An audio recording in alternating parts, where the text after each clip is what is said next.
Welcome to our video series Out of Hamsterrad. Here we like to present you a practical way out of debts that works. My name is Walter Berger. I am the founder and initiator of Taschengeld Management, an educational initiative on basic financial education and literacy based in Germany. In 2017 and 18, I conducted several webinars for the VHS Ottobrunn with the topic How to Get Out of Debts. They were conducted anonymously and free of charge. My goal for this webinar was to enable participants to see the reality of their current financial situation and to support them in reflecting their own behavior when it comes to dealing with money. We also try to show them a practical and understandable way to get out of debts and to motivate them for a self-determined, constructive approach in their daily life. This video series, Out of Hamsterrad, is based on this webinar, a little more comprehensive and repeatable and shareable as often as you want.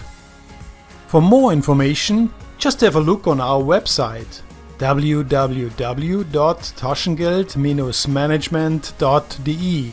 There you also can switch to the English version.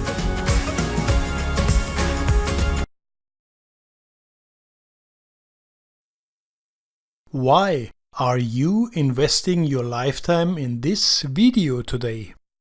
Sounded the title Out of Debt interesting to you? Do you just have a little time or nothing better to do? Do you want to calm your bad feelings or do you have a real existing financial problem? Do you really want to get out of debt? What are your plans? What do you want to achieve? Be honest. Are you one of those who set up big wish lists at the end of the year? The one who knows exactly what should be the changes in the new year and hope for the better? Do you dream of the lottery prize that will solve all your problems, the big bonus paycheck, or the unexpected liberating debt reduction?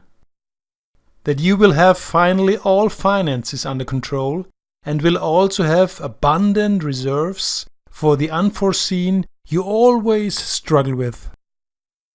Come on, be honest. How many times have you had these good intentions, made ambitious big plans, and maybe even written them down? To be, frustratingly, at the end, caught up by the challenges of everyday life and the old, stronger habits. You can use these videos actively to clarify your actual existing financial situation, to identify the next constructive steps that are needed to be taken and to act effectively and determined. But you also can let yourself be passively entertained with even more informations and maybe a slightly different form of presenting them. You also can set up a new wish list for the next year. Hope never dies. Do you really want to get out of debt? It's action that makes the difference.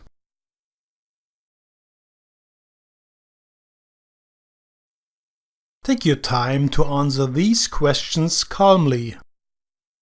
How satisfied I am with my current financial situation? What is good and enjoyable? What bothers me? What annoys me? What is emotionally burden me? How came it to the current situation? What are the causes? How will my situation develop in the next 6 months and in the next 5 years?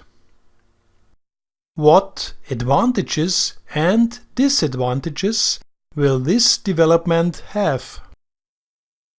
How would ideal conditions look like? What could I do to be really happy, satisfied, and in the flow? How do I solve the existing problems? What is now necessary? What will I do? When I conduct workshops in school classes, I explain debts on the blackboard like this. Imagine you are employed and receive a monthly salary, so you have income. From this income, the monthly expenses have to be paid for rent, food, and so on. It is important to know if the income is sufficient to pay all the expenses. If not, it will be in many cases at the end of the month tense and stressful. If you compare the value of the assets with the debts, you can see if you are indebted. If you, for example, buy a car or don't pay it with cash, but take out a loan, the debts and the monthly expenses will increase. You can also easily investigate if then the revenue is still sufficient. If the income breaks away, maybe because of a temporary unemployment or a longer illness, you could check if spendings can be reduced quickly or if you have sufficient reserves to cover the costs.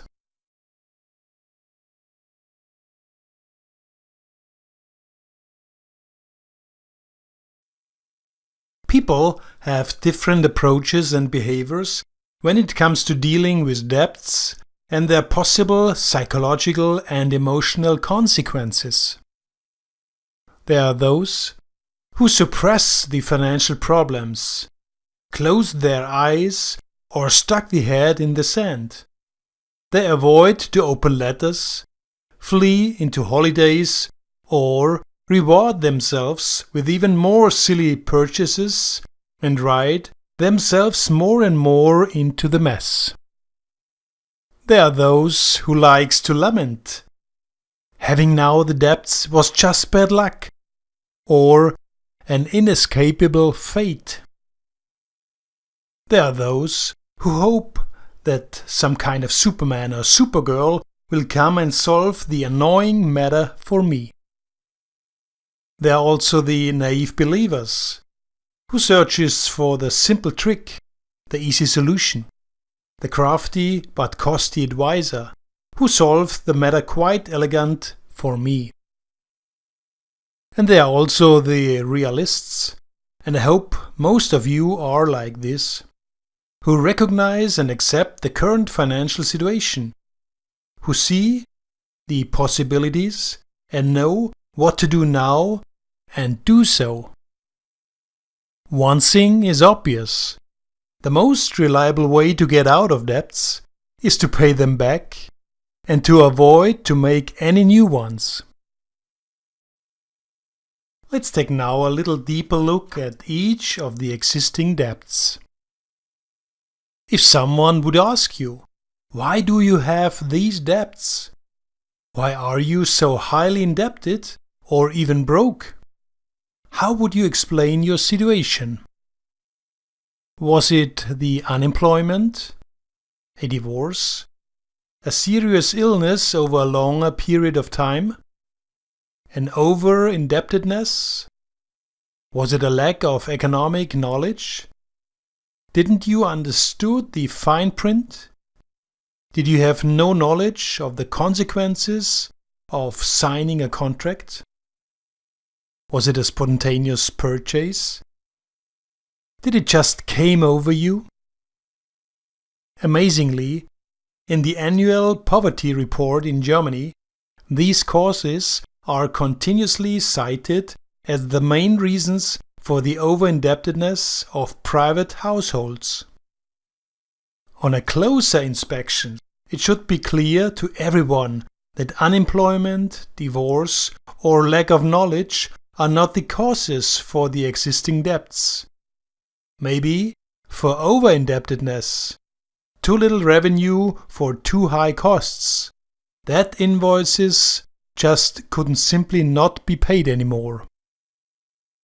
It is very important to understand that my debts exist because I have bought something or because an obligation to pay something existed, for example, a tax repayment, which I did not want to pay or could not pay. Again, my debts exist because I've bought something which I did not want to pay or could not pay. I was the doer. I was the actor. I'm responsible for this situation. I'm not the innocent victim that can only react now. I'm caused it. Now I have to think about what to do, what behavior needs to be changed, what actions should be different or more mature, what my lifestyle is, and what I can afford. Now, let's have a look what kind of debts you have. So, what was bought? What was consumed? What was urgently needed? And what motivation has guided you? For this, we use this simple classification. Debts because of expenditures for necessary consumption. For example, we didn't pay the baker, the butcher, or in the restaurant, or a car inspection, or furniture for children. Debts because of urgent emergency cases, for example, a doctor's treatment or expensive medication, unexpected repairs, a new wash machine, and so on. Debts because of satisfying, pleasuring purchases. You rewarded yourself with something. You took advantage of a special offer. You fulfilled a long-cherished wish. One thing is clear. Everyone is smart afterwards. But it is important to look at your own spending behavior, to get to know yourself a little better, and maybe to avoid the same mistakes in the future. I've often wondered what's good about debts and, most of all, for whom. Here is my small list. You will find surely more positive sides about debts. Being able to bridge a financial emergency. Stay financially liquid. One can take advantage of buying opportunities, for example, interesting discount offers. Enjoy now, pay later. Only a small rate and have the full pleasure now. You and your kids can keep up. Turnover secures jobs and the whole economy. Profits for the financial industry through huge interest rates. A fear motivation. Who feels guilty and is afraid of loss, gets up in the morning, accepts worse working conditions, will not demonstrate. I hope that not only the last few points have caused you a great deal of discomfort. The advertisement industry is very aware of our deep-seated longings and needs. And they also offer simple and quick solutions to buy them. They just want our best, because we deserve it, and we should have it. It's just so cool.